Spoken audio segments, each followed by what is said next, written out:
Du coup, aujourd'hui, je suis super ravi.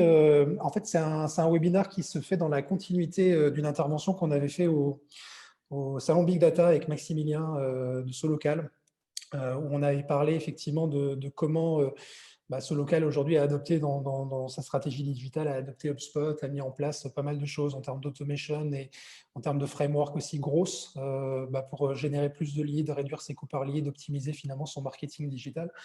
Et on a fait une présentation là-bas. Alors, c'était un salon un peu Covid. Il y avait pas énormément de monde. Et du coup, on s'est dit, c'était quand même un super contenu et on va le reproposer en webinaire pour tous ceux qui n'ont pas pu venir. Et c'est ce qu'on fait aujourd'hui. Et du coup, je suis super content d'accueillir avec moi aujourd'hui Maximilien. Tu veux dire un petit mot sur toi, ton rôle et ce que tu fais Bien chez sûr. Solocal? Alors, je vais me présenter. Déjà, merci Christian de m'inviter dans cet échange. Je suis lead product manager chez Solocal. Ça va faire 3 ans que j'y suis. Les 2 premières années, je travaillais plus sur l'offre de publicité programmatique. Et depuis 1 an, sur ce projet ou travaux qu'on va venir un petit peu développer ici, et notamment sur toute la dimension de marketing automation et de lead nurturing. Parce que Solocal, c'est une grande maison, hein. Il y a les gens, ils pensent page jaune, ils pensent plein de choses. Vous, c'est typiquement, toi, ce dont tu t'occupes, c'est une partie de cette offre-là. Alors sur le cas, ouais, on a environ 3000 personnes, on fait beaucoup de choses, mais principalement 3 activités. Ça va être de la création de sites web. On a déployé environ 50 000 sites web. On est le premier fabriqueur de sites web d'Europe. Toute la partie aussi publicité digitale, que ce soit des offres en programmatique, en display, en Google AdWords, en Facebook, etc. Et aussi l'offre présence pour permettre à toutes les TPE et PME de France de pouvoir gérer leur avis, leurs informations sur leur entreprise sur le web par du Google My Business, les pages Facebook, pages jaunes, etc. Cool. Eh bien, moi, je suis Christian Neff. Du coup, pour ceux qui ne me connaissent pas, je suis consultant senior et je suis fondateur aussi de Marketive, agence conseil intégration autour de tout ce qui va être croissance des entreprises. On va rentrer dans le dur direct. Tu vas nous parler de tes chiffres, parce que je pense que c'est ça aussi qui peut intéresser directement nos participants aujourd'hui. Finalement, on parle quand même de résultats qui sont assez impressionnants et en l'espace de quelques mois. Tu peux souligner un peu aujourd'hui les KPIs qu'on avait essayé de chaser chez vous et comment ça s'était traduit en termes de résultats? Mm. Donc on a commencé à travailler sur le projet de travaux il y a un petit peu moins de 1 an, pardon, et on a lancé notre V1 aux alentours de avril-mai. Et donc en 6 mois, on a réussi à obtenir un flux mensuel à partir de juillet-août de 1200 leads par mois. Toute cette stratégie justement de lead nurturing, ça passe en premier lieu par les téléchargements de livres blancs. Et en 6 mois, on totalise 8000 téléchargements de livres blancs sur notre site et sur des sites partenaires. Directement, ça influe sur la baisse de notre CPL et on obtient moins 40, moins 45% suivant les mois sur justement notre coût d'acquisition. Et une conséquence de ça, c'est qu'on a réussi à économiser en 6 mois 120 000 € de dépenses publicitaires chez Solocal. Et je crois que les chiffres continuent à s'améliorer encore, hein, puisque vous êtes dans cette logique aussi d'amélioration continue. On en reparlera en C'est ça. filigrane dans la presse, mais je Ils sont crois croissants qu'ils de mois en mois. sont croissants de mois en mois. Et finalement, on est aussi dans une logique de capitalisation et pas seulement, c'est pas du one-off, c'est quelque chose qui… Exactement. C'est là tend, tout l'intérêt du marketing automation, c'est de capitaliser sur l'existant et de rajouter semaine après semaine des briques sur cette grosse machine automatique qui va venir convertir justement tous ces leads. OK. Alors, comment on a fait tout ça? On va essayer d'expliquer à nos participants un peu finalement le cœur du moteur chez Solocal et comment vous vous organisez, parce que je trouve que au-delà des tactiques qui sont des tactiques finalement assez usuelles, mais vous avez su aussi pas mal les mettre en place et les coordonner entre elles, plus gérer l'interne, gérer l'externe. Et je trouve que ce témoignage-là, il est hyper intéressant. On va reprendre aussi notre approche à nous pour le présenter, qui est finalement cette approche rebelle qui est importante chez nous, repartir toujours de la problématique et finalement du constat. Où est-ce que sont les potentiels, où est-ce qu'est le trafic, où est-ce qu'est le message, qui sont les cibles, quelle est la proposition de valeur. Donc repartir finalement de ce message-là qui est Resolve, qu'est-ce qu'on construit en termes d'automation, en termes de website, en termes de CRM et comment on va coordonner la machine, qu'est-ce qu'on exécute au quotidien, parce qu'après il faut quand même faire vivre ça, et puis qu'est-ce qu'on en apprend en tant qu'organisation, en tant qu'équipe et au quotidien. On va reprendre ce plan-là pour réexpliquer aussi aujourd'hui comment on part d'une problématique chez Solocal et on arrive finalement à construire quelque chose, à le faire vivre et puis à devenir aussi une organisation apprenante et tournée vers l'amélioration continue. Donc, c'est le plan qu'on va utiliser aujourd'hui. La manière dont nous, on se positionne à Mark & Sieve rapidement, juste pour resituer les choses. Aujourd'hui, Solocal, c'est une grande maison, ils ont une vision, ils ont une équipe, c'est eux qui délivrent au quotidien finalement leur stratégie d'acquisition et leur stratégie business. Nous, finalement, on se positionne aujourd'hui plutôt comme étant des talents, des technos et on vient apporter du process pour les aider à réaliser cette vision-là. L'objectif de finalement tout ça, quand on se replace initialement dans le projet, on a pas mal de médias qui vivent de manière un peu déconnectée chez vous. On parle d'Où Investir, on parle de Travaux, on parle d'Oureka. Tous ces sites-là, ils ont pas mal d'audience, finalement. Cette audience-là, elle est monétisée, pas forcément de manière ultra optimale. Et ça a levé un certain nombre de questions chez vous, en filigrane aussi de tout ça, comment on en fait du business, et avec aussi l'introduction du framework ART que vous utilisez pas mal chez vous. Tu peux resituer un petit peu cette stratégie finalement de départ qui est chez nous. Là, il y a un potentiel business. Comment finalement, chez Solocal, on vient servir nos clients avec ces médias-là et comment on met tout ça au profit de votre stratégie. Tu peux nous expliquer un peu ce point de départ? Ouais. Donc c'est intéressant justement de rappeler le contexte dans lequel est né le projet Ou Travaux et également Où Investir. Donc c'était d'une part de créer des nouveaux médias, des nouvelles expériences clients justement pour une typologie d'utilisateurs et aussi en interne d'aller réduire nos dépenses publicitaires. Donc Solocal, c'est une dimension très, un nom très B2B, mais ça englobe plusieurs médias dont le principal est Page Jaune, donc une direction très B2C. À côté de ça, on a plusieurs offres publicitaires. Une qu'on appelle Booster Contact, où on va venir dépenser par an 12 millions d'euros sur des campagnes Google AdWords pour nos clients, donc ça représente 8000 clients, et on va apporter ces leads, ces prospects à nos clients. Ces clients vont payer un abonnement pour obtenir tous ces leads. Vos clients sont des TPE, PME. des artisans, Exactement. Donc, ça va être des restaurateurs, des gens justement dans le corps des travaux, dans la beauté, etc. Donc, plein de métiers différents. Et nous, on a décidé de se focaliser en premier lieu sur les métiers des travaux, d'où la plateforme Ou Travaux. Et donc, sur ces 12 millions de dépenses publicitaires pour apporter ces leads, c'est uniquement du payant et on a voulu apporter, faire naître une part et la faire grandir au fur et à mesure des mois, une part d'organique pour attirer ces leads et surtout les fidéliser, donc apporter la rétention, une récurrence d'usage pour ces leads afin qu'ils reviennent d'eux-mêmes sur cette plateforme. Et donc, ça passe par vraiment un défi produit, une expérience client réussie, des parcours de conversion performants, etc. Et donc, Oureka, excuse-moi, vas-y. Oureka, qui est un autre média du groupe Solocal, qui a beaucoup de trafic. On a environ à 10 millions de visites par mois. Justement, c'est devenu un actif de ce nouveau projet Ou Travaux, en essayant de mettre en place des passerelles pour rediriger du trafic d'Oureka vers Ou Travaux. Ce qui est du referral. Ça passe aussi par des backlinks. On a fait tourner des campagnes en display, donc par Google, sur Oureka, pour ramener du trafic sur Ou Travaux et, on va dire, continuer un peu cette expérience de Oureka vers Ou Travaux. Et Où Investir, qui est un projet similaire à Ou Travaux, sur une thématique différente, qui est la thématique des finances. Donc, comment réduire ses impôts, investir dans des dispositifs Pinel, etc. Mais justement, cette vocation à réduire des dépenses publicitaires et mettre en place cette part d'organique en reprenant le contrôle sur notre acquisition de leads. Et vous faisiez un peu de l'inbound marketing sans le savoir, en fait, finalement, avec ces médias. Vous n'étiez peut-être pas allé jusqu'au bout de la démarche en monétisant à fond ces médias. Et du coup, l'idée, c'était de se dire, tiens, on a ces trucs-là, comment finalement on transforme ça vraiment en business, Exactement. Oureka, on avait, je pense, une centaine de livres blancs qui étaient téléchargés, mais qui méritaient qu'on s'attarde dessus pour améliorer la monétisation, justement, de ce lead nurturing. D'accord.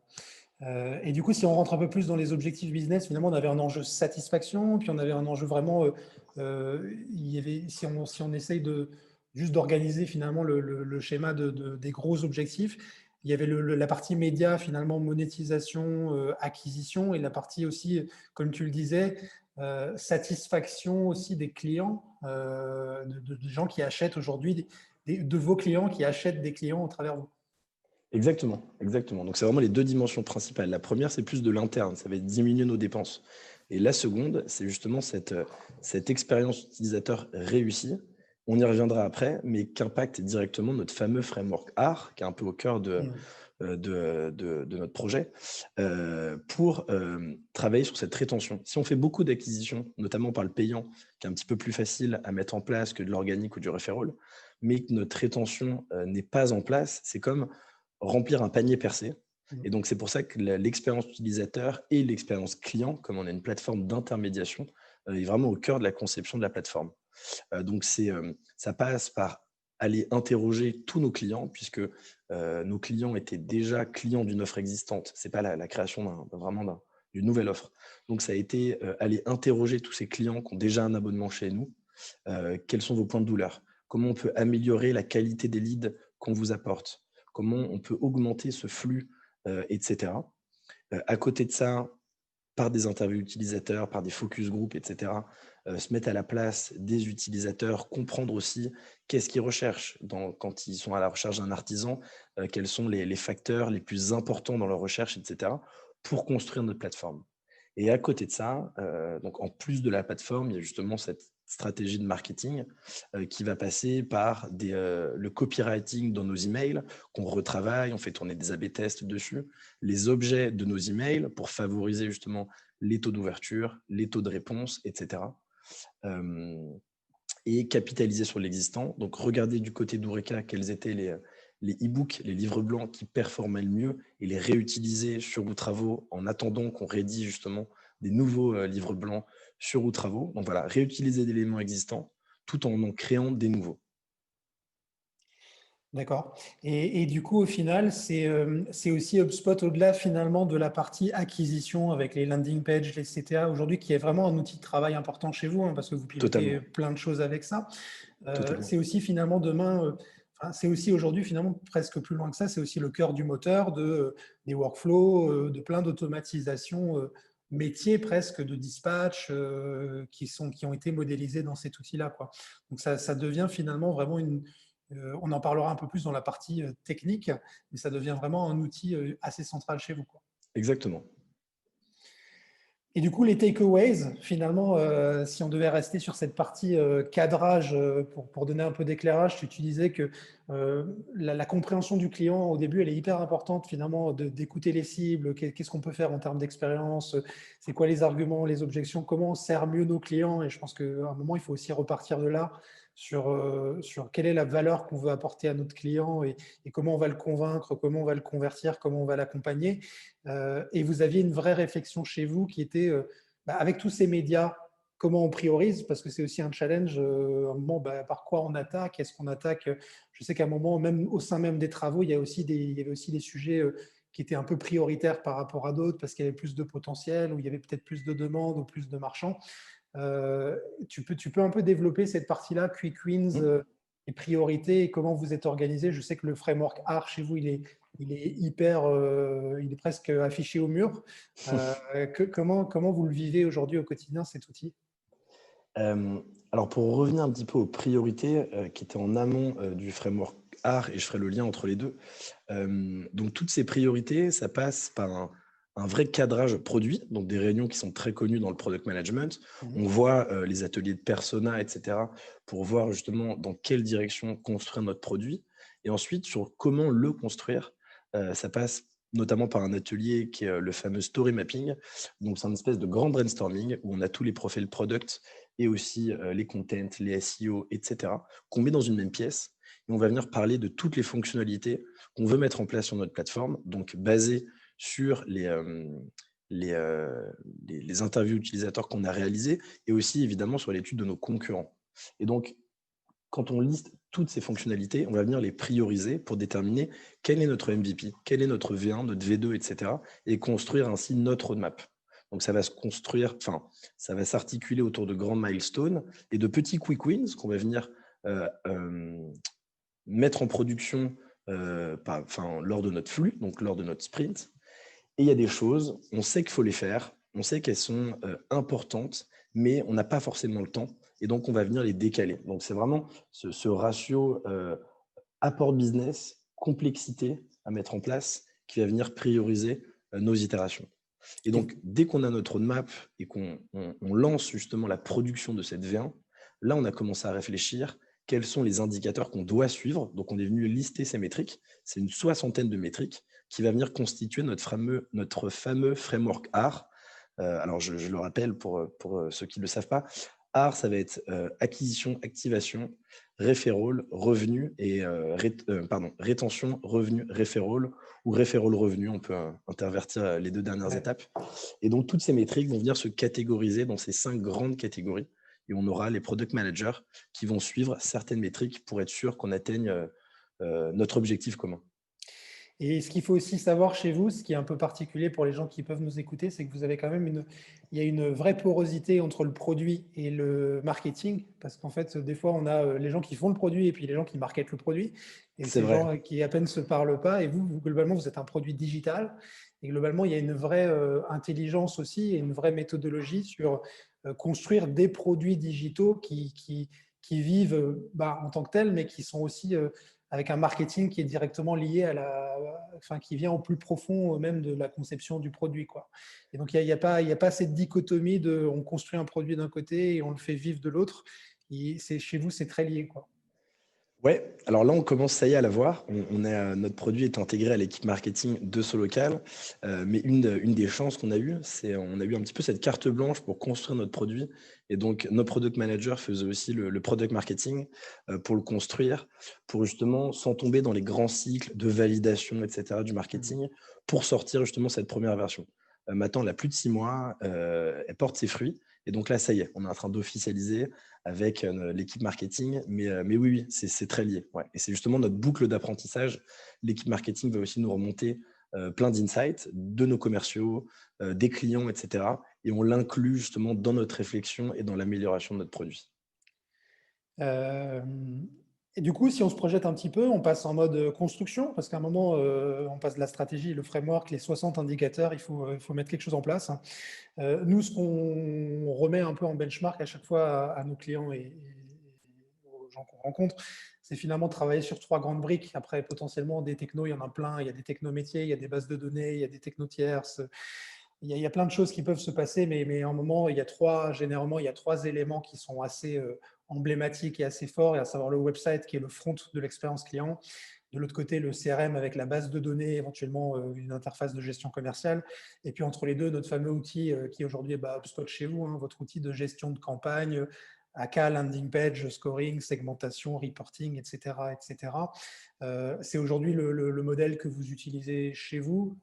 Il est potentiellement encore un peu plus compliqué que ça, puisque chez vous, il y a encore plein d'automatismes qu'on a pu mettre en place avec des APIs et avec pas mal de choses. Il y a des objets potentiellement aussi custom que vous êtes en train d'explorer et d'étudier. Il y a des systèmes de parrainage, d'attribution. Il y a plein de choses. Tu peux un peu expliquer aujourd'hui comment finalement de ce triptyque CRM, marketing automation, website qui est assez classique et assez finalement commun à toutes les boîtes, comment chez vous ce truc-là vit dans le temps et quelques petites spécificités aujourd'hui chez vous? Tu l'as bien décrit, c'est vraiment ce triptyque qui est au centre de la stratégie. On a d'une part notre CRM, qui est HubSpot. À droite, on va avoir notre site. Donc, le site, c'est 2 environnements qui cohabitent. Le socle, ça va être Drupal, puisque c'est quelque chose d'historique chez Solocal. On a un petit peu industrialisé le déploiement de ces sites web. Donc, c'est là où va venir, ce site Drupal qui va contenir tous nos contenus. Donc là, on doit être à 150-200 contenus pour notre stratégie SEO, qui va venir contenir des fonctionnalités gratuites comme des simulateurs, etc., pour obtenir des devis. Et autour de ça, on va avoir nos landing pages qui sont déployés depuis HubSpot et donc qui prennent part à l'élément central de notre marketing automation. Et donc, toujours depuis HubSpot, on déploie nos templates d'email pour l'email automation, on déploie nos landing pages pour l'email automation et aussi pour l'acquisition. On met en place justement ces workflows. On va venir définir toutes ces conditions. Un utilisateur, il ouvre l'email 1, donc ensuite il reçoit l'email 2, s'il ne l'a pas ouvert, ce sera un autre email, et on le fait avancer comme ça dans ce funnel de conversion.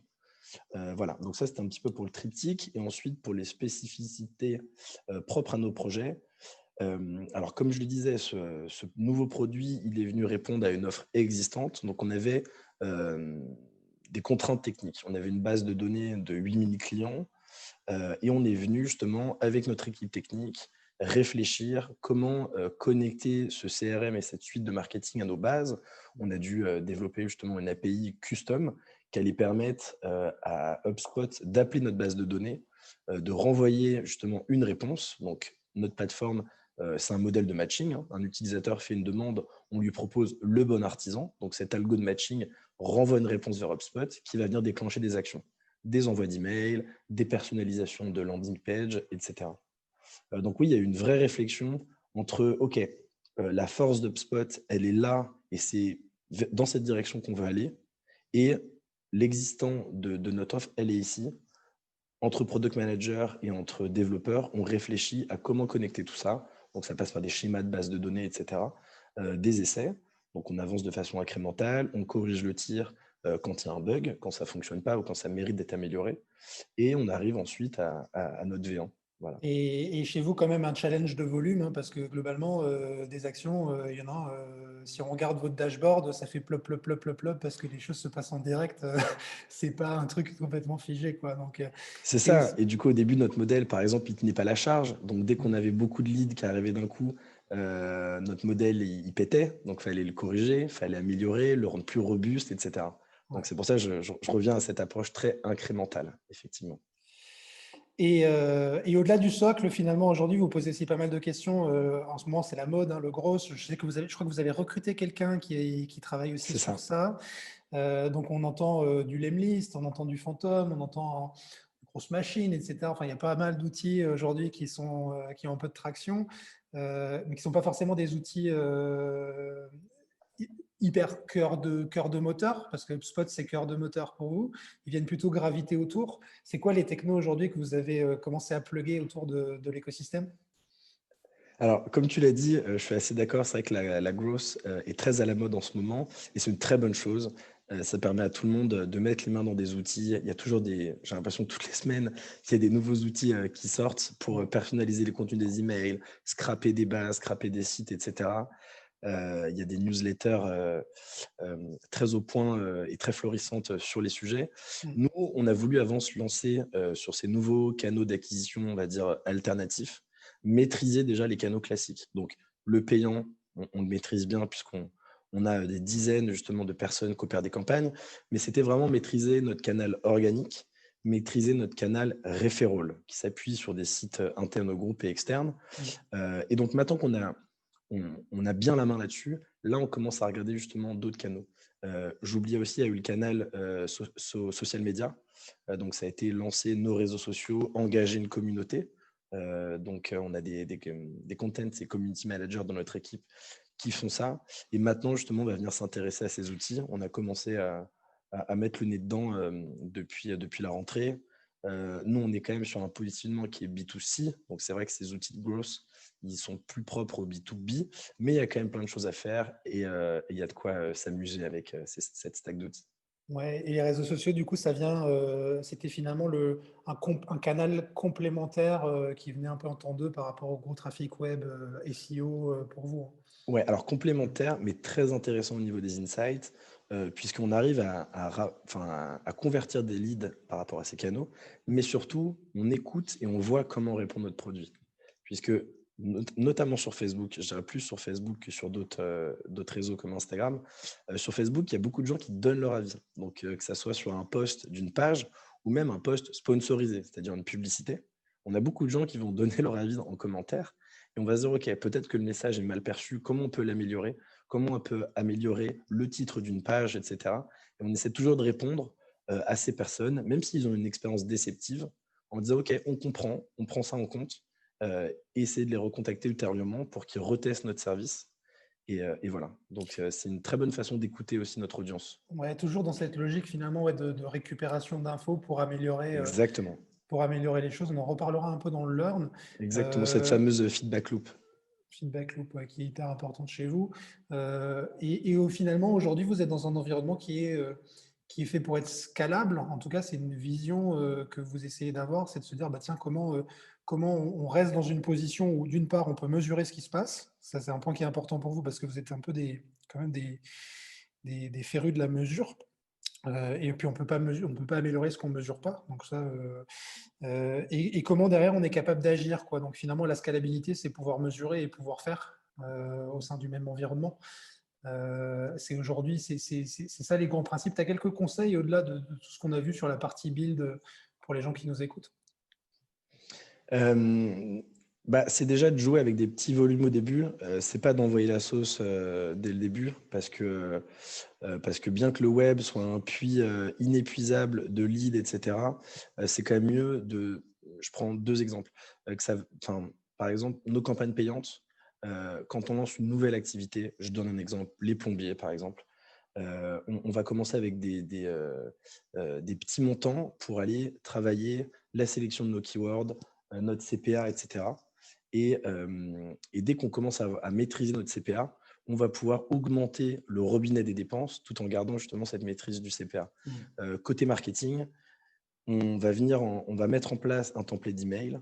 On va venir travailler, comme je le disais tout à l'heure, son titre, etc., le contenu de l'email. Et une fois qu'il performe, on vient l'inscrire dans un workflow automatique pour qu'il n'y ait plus besoin d'action humaine. Et justement, cette grosse machine à lead automatique vient grossir. Donc, une action humaine vient faire grandir cette machine à lead de manière automatique.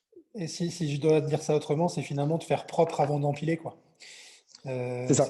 C'est d'empiler des choses qui sont validées, en fait, d'empiler / automatiser des choses qui ont été testées, validées, et finalement de répliquer, plutôt que de le faire sur 5 verticales, c'est de le faire à fond bien sur une verticale. Une fois que c'est validé, de le répliquer et C'est de ça. rentrer dans cette logique. Alors, Tu le suis. c'est finalement assez logique en soi, mais c'est pas si évident à faire parce que ça demande quand même une vraie orga et un vrai process dino, quoi. C'est ça. Mais en gros, tu suis ta nouvelle itération sur un mois, on va dire. Ensuite, tu la mets en place sur un mois et ensuite tu la monitores. Et donc là, ça passe par nos fameux KPI. On va venir ajouter ça sur notre framework R de manière automatique. Donc, c'est un Google Data Studio. Et garder un œil et suivre l'évolution. Et donc, si on voit des baisses, OK, ça veut dire qu'il s'est passé quelque chose et je vais remettre le nez dans la tâche que j'ai fait à 2 mois, par exemple. Mmh. Et si, du coup, j'avance un peu là sur la partie run, du coup, qui est finalement, parce qu'à un moment, il faut bosser, hein, il faut faire vivre tout cet écosystème. Vous faites des landing pages, vous faites des emails, vous faites des contenus, maintenant vous faites des réseaux sociaux, vous avez commencé à faire du gros. Tu as quelques exemples là, du coup, que tu peux nous présenter sur quelques KPIs, quelques types d'exemples ou Ouais. types de choses qui peuvent être intéressantes pour les gens qui nous écoutent? Donc à gauche, on peut voir par exemple notre landing page qu'on va venir brancher derrière nos campagnes payantes et aussi nos call to action qu'on va mettre sur des sites référents, partenaires. Donc cette landing page, elle a un taux de conversion de 6% actuellement. On en revient à notre art, on a un objectif de la faire passer à 8% fin d'année. Alors c'est petit, on voit pas trop, mais à droite, on peut voir qu'il y a un formulaire. Et donc on est venu travailler ces formulaires. Au début, on avait une liste de questions. On s'est rendu compte que plus on divisait cette liste des questions en plusieurs étapes, donc un formulaire en plusieurs étapes, plus on augmentait notre taux de conversion, notre complétion. Donc comme je disais tout à l'heure, on vient retravailler justement l'avis de l'utilisateur qu'on a eu, notre headline, etc. pour sans cesse améliorer nos taux. Au milieu, on va avoir une page article, donc qui prend part à notre stratégie SEO et de contenu. Donc qui est piloté par notre équipe de content. Et il y a eu un gros travail en amont d'aller un petit peu rétro-ingénierer Google en regardant quelles sont les requêtes longue traîne sur lesquelles se positionner, où il y avait peu de concurrence et où il y avait un vrai intérêt, je dirais une facilité d'aller arriver en première page de Google et donc récupérer du trafic et donc le convertir derrière. Et en 3 à droite, on peut voir justement ces fameuses fonctionnalités gratuites. Donc là, c'est un simulateur. Vous avez un besoin de changer votre charpente, par exemple. Vous allez répondre à 5-6 questions et ça va vous donner une fourchette de prix. Donc là, on commence à rentrer dans ce funnel. Si le prix est satisfaisant, on commence à instaurer une petite relation de confiance avec Outravaux. Et derrière, nous, de notre côté, au produit, on va venir renvoyer des emails au bon moment, à la bonne fréquence, pour continuer cette relation de confiance et emmener l'utilisateur justement vers le bas de notre entonnoir de conversion, de notre funnel de conversion. Et finalement, ce qui est assez cool avec vous, c'est que vous avez du bol d'avoir des volumes qui sont quand même assez importants, qui fait que derrière, statistiquement, c'est tout de suite assez exploitable de se dire Exactement, finalement, parce que exactement. quand j'ai quelques dizaines de clics ou de visites, c'est pas évident d'en tirer des conclusions. Pour vous, globalement, dès que vous mettez en place une action d'optimisation, de suivi, de multiforme, de AB, etc., bah, directement, globalement, vous avez à peu près une réponse qui est exploitable, quoi. Exactement. Parce qu'un A/B test sans volume, ça n'a pas d'intérêt. Et une de nos chances, c'est d'avoir le budget justement aussi sur le payant pour aller tester nos landing pages, surtout au démarrage d'un projet. Ouais, parce qu'après, les taux, effectivement, ils sont pas toujours faramineux non plus. Quand on parle de 6, c'est vrai, 6% de taux de conversion, c'est pas non plus dingue, mais après, le but, c'est d'aller dans la logique de l'amélioration, quoi. C'est vrai, 6%, ça paraît faible. Après, on a une grosse part d'acquisition payante. Donc, l'acquisition payante est toujours moins intentionniste qu'une acquisition organique, Mm. effectivement. Yes. Et du coup, takeaway, bah, toujours test and learn, ça c'est quand même globalement Toujours. hyper important chez vous. Et je trouve que tu peux expliquer un petit peu la notion des impact teams chez vous, parce que ça, je trouve Ouais. que c'est super cool. C'est un format d'équipe du coup qui est de plus en plus présent dans le product management. On a beaucoup parlé il y a quelques années du format en feature team, en squad, qui avait été popularisé par Spotify. Il y avait aussi le format component team et le format impact team. On l'a de plus en plus. C'est qu'en gros, chaque personne de la team, donc nous c'est des product managers, va être responsable, pas de fonctionnalité, pas de composants ou parties techniques, mais vraiment de KPI qui auront un impact sur le projet. Donc, on reboucle encore avec notre fameux framework R, mais on va avoir par exemple un product manager qui est en charge des métriques de l'acquisition, un autre product manager qui est en charge des métriques de l'activation, un autre de la rétention et des métriques liées au marketing automation, enfin aux emails du marketing automation, etc. Donc, on se rend compte que ça permet de responsabiliser les product managers sur les conséquences de leurs actes et de leur laisser vraiment carte blanche pour mener à bien justement ces objectifs. Et la dynamique après de meeting, ça ressemble à quoi? C'est de l'hebdo, c'est du sprint, c'est du daily, c'est un peu tout Ouais. ça? Alors avec nos développeurs, on est en sprint de 2 semaines. Et au sein de l'équipe produit, donc on est 5 product managers, on est des sprints d'une semaine. Donc c'est des sprints, on va dire, fonctionnels, hein, c'est pas lié à des releases, etc. Mais tous nos lundis, on commence par notre sprint planning. Tous les vendredis, on termine par notre sprint review. Donc chaque product manager présente à l'équipe brièvement les tâches qu'il a mis en application sur la semaine. Et justement, il y a ce partage d'informations. Il y a aussi ce petit challenge qui est assez chouette. Voilà. Et ensuite, on va avoir des réunions ad hoc qui viennent se caler dans la semaine. Et on va avoir des tableaux de reporting, enfin une grande télé avec nos tableaux dans l'open space, afin qu'on ait tous le nez justement sur nos KPI, etc. Ok. Et par rapport à ces KPI, si je vais sur le troisième point, on a notre NPS qui est très important. Donc, on essaie de suivre et d'améliorer. Et donc, le NPS, c'est, on va dire, la notation de l'expérience utilisateur par rapport à la plateforme et l'utilisation des services. Donc, c'est une très bonne conséquence de tout ce qu'on peut construire en final dans le projet. Voilà. Qui est finalement un indicateur un peu mère pour vous et qui va concerner un maximum de l'équipe, quoi. Autant ils ont leurs Exactement. indicateurs, ils ont un peu leurs indicateurs acquisition, rétention, etc., selon leur phase de funnel ou selon leur focus. Et le point saillant de l'impact sur lequel ils sont censés travailler. Mais le NPS reste chez vous un truc hyper C'est un objectif commun déjà, et c'est objectif vrai commun. qu'on ne peut pas réellement travailler directement dessus. On va travailler sur des facteurs qui vont venir améliorer ce NPS. Mais c'est l'objectif commun. Ouais. D'accord. Et aussi, bah, je disais, écouter sans cesse nos clients. On a fait ce gros travail en amont du projet et on essaie de le faire justement en continuité. Donc, par exemple, on a notre support client, c'est un téléphone qui est dans notre open space, au milieu de nous tous. Et on change à chaque fois. C'est jamais la même personne qui répond D'accord. pour être justement au contact de ces utilisateurs, comprendre l'expérience qu'ils ont eu du produit, qu'elle soit positive ou négative, essayer d'y répondre et justement se mettre à la place de l'utilisateur. Également avec nos clients, on a nos product designers qui font sans cesse des sessions d'appel pour aller récolter des nouveaux insights, etc. D'accord. Et du coup, on va finir avec un peu de learnings. Aujourd'hui, il y a une partie méthodo chez vous, c'est hyper important quand même, je pense, la méthodo art, les outils aussi. Je crois que vous formez beaucoup sur les outils. Vous êtes sur des plateformes aussi d'e-learning qui Ouais, on sont aime bien ça dans l'équipe. Ouais. qui sont dédiés soit à des technologies. Chez HubSpot, par exemple, a pas mal de formations, notamment des formations produits, ils ont des formations sur les outils, ils ont des formations méthodo, des formations contenu. Et je crois que vous faites aussi de l'e-learning sur Udemy, sur des plateformes un peu comme ça, je crois. Ouais, exactement. Udemy, on l'utilise pas mal dans l'équipe.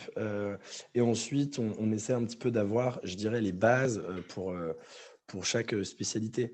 Je donne un exemple. Quand on a notre SEO manager qui est arrivé, qui avait des très bonnes compétences, etc., et qui était expert dans son métier depuis longue date, nous, on n'était pas très calé en SEO et on a passé des formations sur SEMrush qui sont de qualité pour avoir un peu cette base de connaissances et comprendre justement euh, euh, les discussions avec notre SEO manager. Donc, on essaie de se former en continu, même sur des formations de product. Moi, je continue à en passer tout le temps parce qu'il y a tellement de nouvelles méthodes, de nouveaux frameworks, de nouveaux outils qui sortent. C'est intéressant. Ouais. Et comme tu le disais avec HubSpot Academy, qui nous a vraiment aidé déjà à comprendre l'inbound, c'est important, la manière théorique, et ensuite la prise en main des outils et venir exécuter notre stratégie. HubSpot Academy est très riche en contenu. Ils sont parfois un peu longs, mais je trouve qu'ils sont vraiment d'une qualité. Les intervenants sont de qualité. C'est très bien fait. Ok. Et au final, toujours de maintenir cette démarche-là. Comment vous incentivez aujourd'hui les différentes personnes de l'équipe à se former en continu? Vous les recrutez comme ça ou ça fait partie, ils ont du temps qui est dédié à se former ou comment c'est géré? Parce que c'est pas toujours évident dans une boîte aujourd'hui d'avoir une équipe qui se forme en continu. Ouais. Comment vous encouragez ce principe-là? Je pense déjà, il y a la curiosité qui est là. Chacun l'a de base et c'est ça qui a été appréciable pour qu'ils rejoignent notre équipe, quoi. On a beaucoup aimé ça. Ensuite, on s'est fait un. Donc, bon, il y en a qui font un petit peu comme ils veulent, qu'on leur liste de formation de leur côté. Mais on a quand même fait un planning de formation commun qui n'est pas obligatoire, mais en fonction des métiers. Si on est plus sur des métiers vraiment de pur produit ou plus d'acquisition, on a passé pas mal de temps à aller regarder tous les je sais pas, des articles de blog qui parlent des meilleures formations, etc. Que ce soit sur du Udemy, Coursera, etc. Et ensuite, voilà, on a ce fil conducteur et chacun vient un peu piocher dedans. Et on s'est dit qu'on avait le droit de réserver quelques heures sur la semaine à ces formations, puisque ça a des conséquences directes sur le projet. Ouais. Donc vous leur donnez un petit peu finalement un petit peu de temps. Exactement. C'est-à-dire, bah, tiens, prends 2-3 heures pour te former chaque semaine. Et Exactement. toujours de façon, c'est un peu comme le vélo, quoi. Hein. Comme aller à la gym, quoi. C'est quelque chose qu'il faut faire régulièrement et c'est comme ça que ça marche mieux, quoi. C'est vrai. Il y a toujours Ok. des nouvelles idées qui naissent. Donc, Ok. On va conclure du coup parce on arrive à peu près au bout du créneau qu'on s'était donné sur ce webinaire. Je te laisse faire la conclusion.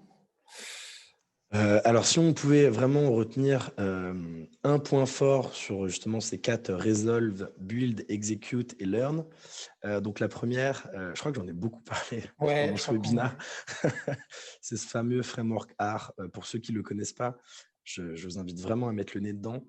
Et si je peux vous conseiller un podcast et une newsletter, c'est celle de Yann Leonardi qui s'appelle Art appliqué et qui remet justement ce art dans plein de contextes différents, c'est très intéressant.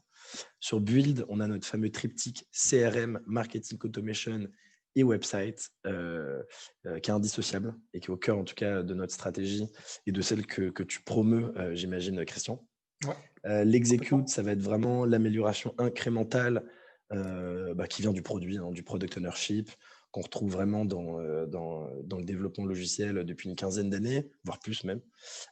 Et Learn, on en revient à ces fameuses plateformes, HubSpot Academy, principalement sur justement l'inbound, et d'autres comme Udemy, Coursera, etc. D'accord. Ben, super, merci beaucoup Maximilien. On a une question sur le podcast dont tu parlais. Il y a quelqu'un qui s'est art appliqué. Je viens de répondre, et c'est Yann D'accord. Leonardi. Yann Leonardi. Voilà. D'accord. Bah, écoutez, n'hésitez pas, si vous avez quelques questions, on peut les prendre. Après, je pense qu'il va bientôt être l'heure pour tout le monde d'aller déjeuner. Alors peut-être que vous n'avez pas forcément de questions. En tout cas, si vous en avez, n'hésitez pas. N'hésitez pas à nous les transmettre. Alors, on a une question, c'était quoi sur le NPS? Mis à part le NPS, est-ce que vous avez d'autres... Je ne comprends pas la question. Est-ce que si, à part le NPS, est-ce qu'on a d'autres... Moyen de mesurer, j'imagine. Peut-être. Ouais, c'est vrai que j'en ai pas beaucoup parlé de l'analytique. Alors, on va avoir vraiment la web analytique. Donc, ça va être principalement Google Analytics pour toutes ces métriques et aussi Hotjar qui va permettre de mesurer le scroll, donc jusqu'où scrollent nos utilisateurs, les heatmaps, c'est-à-dire les cartes de chaleur où vont venir se déplacer les souris, les clickmaps où nos utilisateurs vont venir cliquer. Donc, nos product designers, ils regardent beaucoup cet outil Hotjar pour améliorer sans cesse les interfaces. On va avoir aussi Hotjar, il propose une petite fonctionnalité. C'est en bout de parcours une petite, une petite pop-in, enfin une petite boîte de dialogue qui va venir récolter l'avis d'utilisateur. Qu'avez-vous pensé justement de la plateforme ou travaux? Donc on récolte de l'insight par cette boîte. On utilise aussi un outil qui s'appelle SimpleSat. Et dans nos emails, donc côté client, ça va être des petits smileys content, pas content. Et nos clients vont venir cliquer dessus. Et on pose des questions en fonction de leurs réponses pour comprendre justement qu'est-ce qui a bien fonctionné, qu'est-ce qui a mal fonctionné. Et côté utilisateur, c'est notre fameux NPS, donc une échelle de notation de 0 à 10, qui va venir créer ce score justement qui est le NPS. D'accord. Donc on essaie de mesurer un peu partout. On a quelques questions aussi sur HubSpot, sur la satisfaction que vous pouvez avoir de l'outil, notamment par rapport au chargement des landing pages. Ouais. Il y a des gens qui trouvent que c'est un peu lent, en tout cas dans les questions. Et sur les redirections des CTA, où ils trouvent que c'est un petit peu lent aussi. Est-ce que c'est quelque chose que vous avez rencontré chez vous? Ça s'optimise après d'un point de vue développement aussi. Ouais. Est-ce que c'est quelque chose, parce que je sais que nous, chez nos développeurs, c'est vraiment des sujets d'optimiser le chargement, effectivement, en lazy, etc., pour que ça charge Ouais, plus vite, exactement. etc. Donc ça, c'est des choses qu'on met en place. Comment vous l'avez géré chez vous? Est-ce que c'est quelque chose aujourd'hui, en plus, vu les volumes que vous avez, ça a directement de l'impact? Ouais. C'est quoi votre expérience par rapport à ça? Je dirais pas qu'on rencontre ce problème sur les landings. Franchement, les temps de chargement sont très convenables. Déjà, on compresse toutes nos images qu'on va venir dedans. Donc, avec des petits outils qui vont venir compresser au maximum le poids de l'image pour rendre le poids de la page le plus léger possible. Ouais. Non, sur le temps de chargement des landing pages, je ne constate pas ce problème.